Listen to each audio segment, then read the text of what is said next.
ये सरल उपकरण है। इसे स्टील की दो लंबी तारों से हैंग किया जाता है।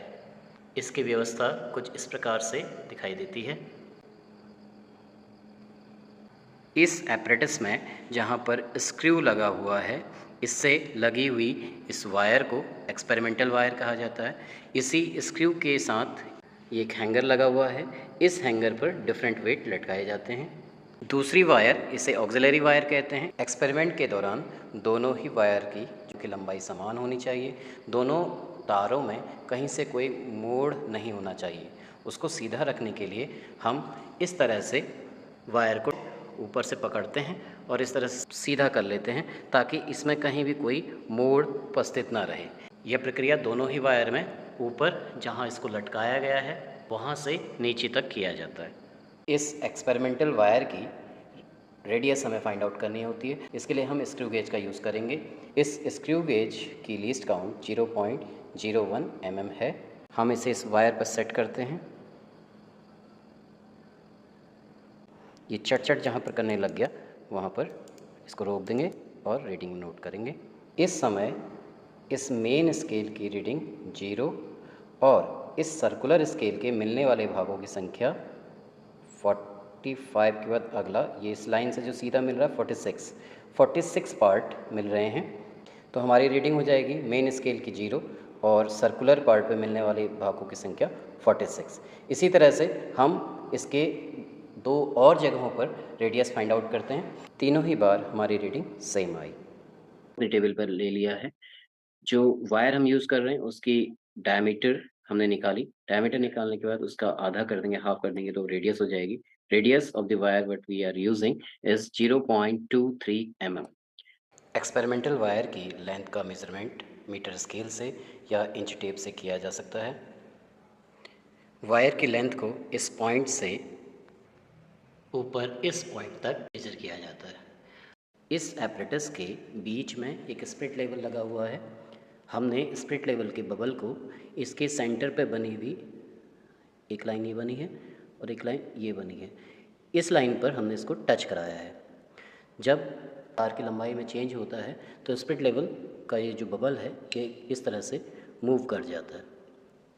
जब एक्सपेरिमेंटल वायर पर इस हैंगर की मदद से वेट अप्लाई किया जाता है तो तार की लंबाई खिंचती है। तार की लंबाई खींचने से ये स्प्रिट लेवल डाउन हो जाता है और बबल शिफ्ट हो जाता है। तो इस एक्सपेरिमेंटल वायर के करस्पॉन्डिंग लगे हुए इस स्क्रू की सहायता से हम स्क्रू को मूव करते हैं और जिससे स्प्रिट लेवल ऊपर आएगा और उस बबल को हम उसकी पुरानी पोजीशन मूव कराते हुए ऊपर लेके जाते हैं। एक्सपेरिमेंटल वायर से लगे हुए इस स्क्रू की पिच 1 mm है और इसका सर्कुलर स्केल 100 पार्ट्स में डिवाइडेड है। इस तरह से इसकी लीस्ट काउंट 1/100 mm है। एक्सपेरिमेंटल वायर पर एक हैंगर और ऑक्सिलरी वायर पर एक डेड लोड लगा हुआ है। दोनों के वेट समान हैं। इस कंडीशन को हम जीरो वेट कंडीशन कहते हैं और यहाँ से हम रीडिंग लेना स्टार्ट करेंगे। जब उपकरण जीरो लोड की स्थिति में है तो हमने स्प्रिट लेवल को एक जो सेंटर पर 2 लाइनें बनी हैं, एक लाइन पर हमने टच करा लिया। इस स्थिति पर जो सर्कुलर स्केल की रीडिंग है उसको हम नोट करेंगे। तो हम इसको इस तरह से ले सकते हैं कि यहाँ से एक सीधा कोई स्ट्रेट पेन यूज़ करें और देखें कि कहाँ पर ये रीडिंग दे रहा है, या फिर इसको हम इस तरह से यूज़ कर सकते हैं। इसको हमने इस तरह से शिफ्ट किया, शिफ्ट करके देखा कि हम कितने क्लियर पार्ट्स को रीड आउट कर पा रहे हैं। तो 50 के बाद 51, 52, 53, 54 और ये जो लाइन इसके पास आएगी 55, आप इस तरह से रखें तो 55 वाला पार्ट इसकी रीडिंग होगी, 55 सर्कुलर पार्ट। तो इनिशियली जब ये जीरो लोड की कंडीशन में है तो 55 पार्ट हैं। इसे हम अपनी टेबल पे नोट कर लेते हैं। टेबल पे हमने जो इसकी रिक्वायरमेंट्स हैं, लिस्ट काउंट हमने इसको नोट कर लिया। ये आया है 0.01 mm। Original length, initial length जो वायर की थी वो 232 सेंटीमीटर थी। इस टेबल पे हमें नोट करना है लोड इंक्रीजिंग। अब हम इसमें लोड बढ़ाएंगे तो जब जीरो वेट है तो उस स्थिति में इनिशियल सर्कुलर स्केल रीडिंग जो आई थी वो हमारी 55 पार्ट है और जब जीरो वेट ही है तो फाइनली जो सर्कुलर स्केल रीडिंग है वो भी 55 होगी।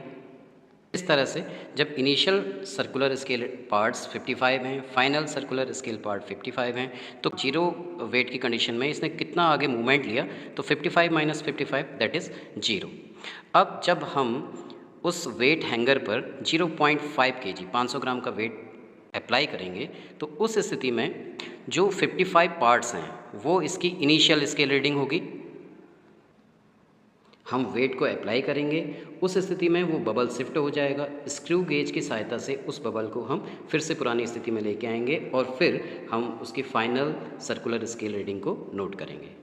बहुत जेंटली हम इस 500 ग्राम के वेट को अप्लाई करते हैं और इसको सपोर्ट देते हैं ताकि तार को एकदम झटका ना लगे।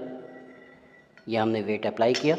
वेट अप्लाई करने के बाद इसे 2 मिनट तक छोड़ देते हैं ताकि इस वेट को अप्लाई करने से उस तार की लेंथ में इंक्रीमेंट हो। 1.5 से 2 मिनट के बाद जब हम इस स्प्लिट लेवल के बबल को देखते हैं तो हम देखते हैं कि हमने बबल को इस कॉर्नर पर शिफ्ट कराया था। अभी बबल तार की लंबाई खींचने के कारण उधर की ओर शिफ्ट हो गया है। तो नेक्स्ट फंक्शन हमारा क्या है कि इस स्क्रू गेज को एंटी क्लॉकवाइज घुमा करके उस बबल को उसके पुरानी स्थिति पर लेके आएंगे। हम इसको धीरे धीरे शिफ्ट करते हैं और ऊपर अपनी नज़र बना के रखते हैं ताकि वो बबल उस लाइन को टच करने लगे। तो हम रेगुलर इससे करते हैं। हम बबल को अपनी पुरानी लोकेशन पर ले आए हैं। इस स्थिति में हम देखेंगे कि सर्कुलर स्केल की रीडिंग क्या है। कि रीडिंग 10 के बाद 11, 12, 13 पार्ट्स हैं। तो 500 ग्राम वेट के लिए जो फाइनल सर्कुलर स्केल रीडिंग है वो 13 है। तो टोटल सर्कुलर स्केल रीडिंग कितनी होगी? 55 से हम आगे बढ़े 100 तक, 45, उसके बाद ये 13 और 45, 55, 58। ये सर्कुलर स्केल में कितनी एडवांसमेंट हुई? ये इनिशियली 55 पे था, ये आगे बढ़ा 100 पे गया, 100 के बाद 13 और आगे गया, तो कुल मिलाकर के ये 58 पार्ट्स गया। अब इसी तरह से हम उसमें फिर से 500 ग्राम मिलाएंगे तो टोटल वेट अप्लाइड 1 किलो हो जाएगा। उस स्थिति में जो initial circular scale reading 1 kilo apply करने से पहले जो इनिशियल सर्कुलर स्केल रीडिंग है वो 13 होगी। हम वेट अप्लाई करेंगे, फिर उस बबल को फिर से एडजस्ट करेंगे और फिर फाइनल सर्कुलर स्केल की रीडिंग को लेंगे। 1 किलो अप्लाई करने पर हमारी जो फाइनल सर्कुलर स्केल रीडिंग है वो 65 है। तो इस तरह से हमारे पास जो एडवांसमेंट 13 से बढ़ करके 65 हो गया 1 किलो अप्लाई करने पर। तो एडवांसमेंट बड़े से छोटा घटा देंगे 52। इस तरह से वेट को बढ़ाते हुए इनिशियल और फाइनल सर्कुलर स्केल रीडिंग हमने अपनी टेबल पर नोट कर ली है। अब लोड को हम डिक्रीज़ करेंगे sequence by sequence. Load decrease करते समय सबसे पहले जब हम 2.5 किलो की वेट को हटाएंगे, 2.5 किलो वेट अपलोड किया था जो उसकी फाइनल सर्कुलर स्केल रीडिंग बनी थी, तो लोड डिक्रीज़ करते समय ये इसकी इनिशियल सर्कुलर स्केल रीडिंग बनेगी। 2.5 किलो के टोटल वेट से 500 ग्राम वेट को डिक्रीज़ करते समय इनिशियल रीडिंग 52 होगी। बहुत जेंटल तरीके से 500 ग्राम के 5 वेट हैं, 2.5 किलो वेट है। अब इस 2.5 किलो के वेट को हमने हटाया और फिर इसे वही 1 से 1.5 मिनट के लिए छोड़ा। उस बबल की स्थिति चेंज होगी, उसको फिर से हम शिफ्टिंग जब लोड इंक्रीज कर रहे थे उसके अपोजिट होती है। तो इस बबल को पहली जैसी स्थिति में लाने के लिए इस लाइन पर, ये जो लाइन थी यहाँ हमने टच कराया था इसके कॉर्नर को, इस लाइन पर टच कराने के लिए हमें स्क्रू को विपरीत दिशा में घुमाना होगा। अगर लोड इंक्रीज करते समय एंटी क्लॉकवाइज घुमा रहे थे तो लोड डिक्रीज करते समय इसे क्लॉकवाइज घुमा करके शिफ्ट करते हैं। जब इस स्क्रू को क्लॉकवाइज घुमाया जाता है, क्लॉकवाइज हम घुमा रहे हैं, तो देखिए इसका जो एडवांसमेंट है ये उल्टा हो रहा है। उल्टा हो रहा है मीन से 20, 20 के बाद 10, 10 के बाद 0, अपोजिट डायरेक्शन में हो रहा है। तो हम रीडिंग को अकॉर्डिंगली नोट कर लेते हैं। फाइनल रीडिंग 96 है। इस प्रक्रिया में एडवांसमेंट रिवर्स डायरेक्शन में हो रहा है। 52 के बाद 51, 51 के बाद 50, इस तरह से आते हुए 1, 1 के बाद 100, 99, 98, 97, 96।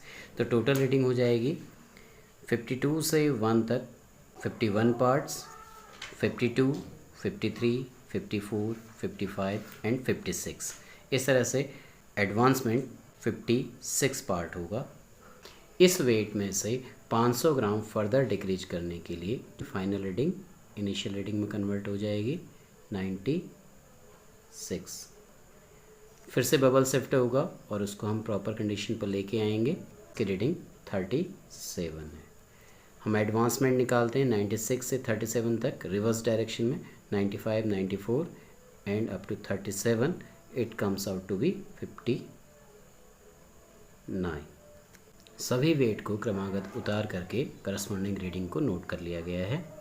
अगले कॉलम में मीन एक्सटेंशन का मान निकाला गया है। जब हैंगर पर कोई वेट नहीं है उस कंडीशन पर लोड इंक्रीज करते हुए उसकी वैल्यू और लोड डिक्रीज करते हुए इसकी वैल्यू, एक वैल्यू n1 है और दूसरी वैल्यू n2 है। इन दोनों को जोड़ करके आधा कर दिया गया है। जो वैल्यू आएगी उसको लीस्ट काउंट से मल्टीप्लाई किया जाएगा। जब हैंगर में कोई वेट नहीं है उस कंडीशन में लोड इंक्रीज करते समय भी इसकी रीडिंग 0 है और लोड डिक्रीज करते समय भी इसकी रीडिंग 0 है। तो 0 + 0 divided by 2 multiplied by least count, overall value 0 ही आएगी।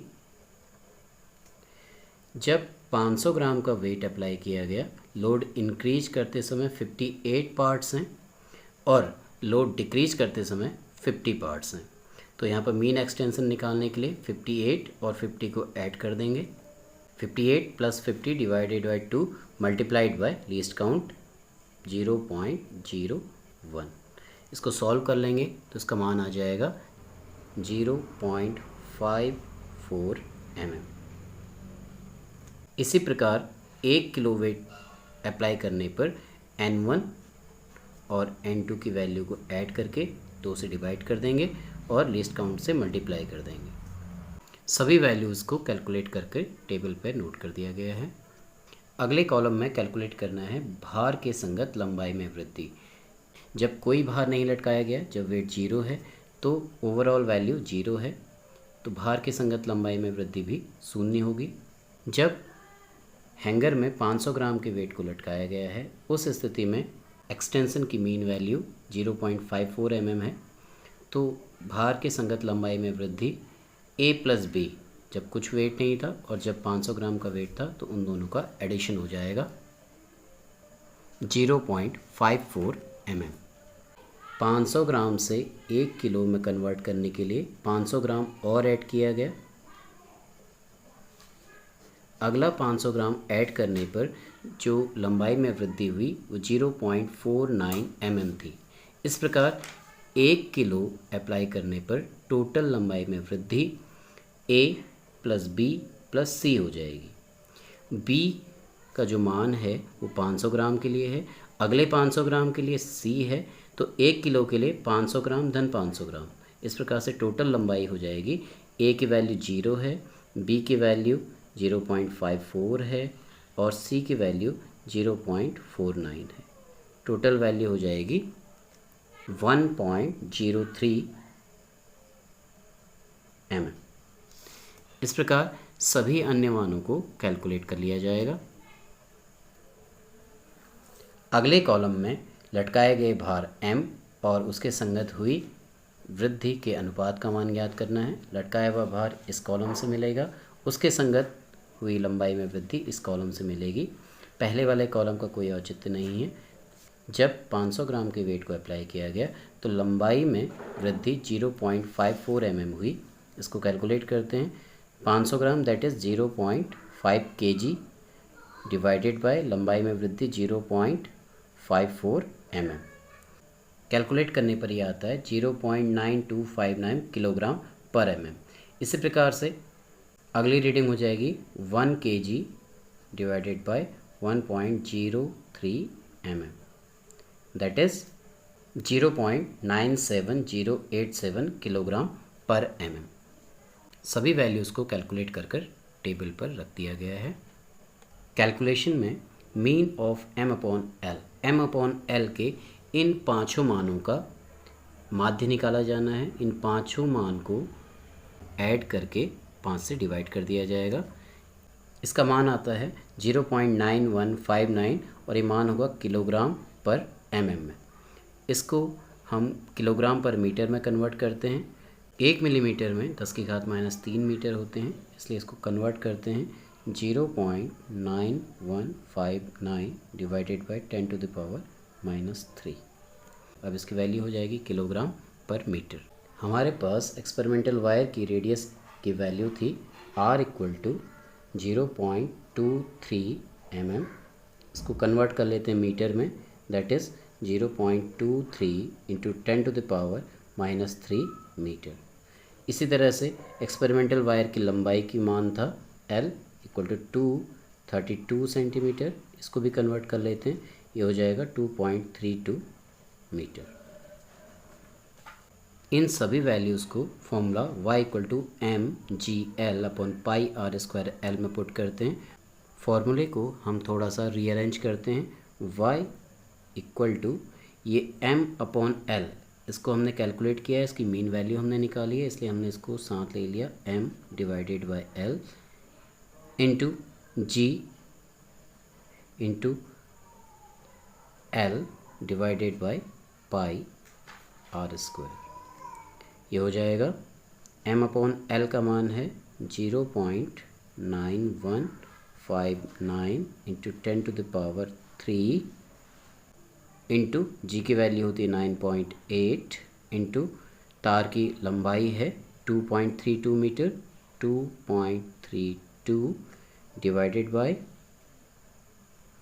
पाई की वैल्यू होती है 22/7 इंटू आर स्क्वायर। आर की वैल्यू है 0.23 इंटू 10 की पावर -3 स्क्वायर है, तो मल्टीप्लाई फिर से हो जाएगा 0.23 इंटू 10 की पावर -3। इसको पूरा कैलकुलेट करेंगे, 7 ऊपर जाके मल्टीप्लाई हो जाएगा, बाकी डिविजन्स और मल्टीप्लिकेशन करने पर इसकी वैल्यू आती है 1.252 इंटू 10 की पावर 11 न्यूटन सेकेंड पर मीटर स्क्वायर।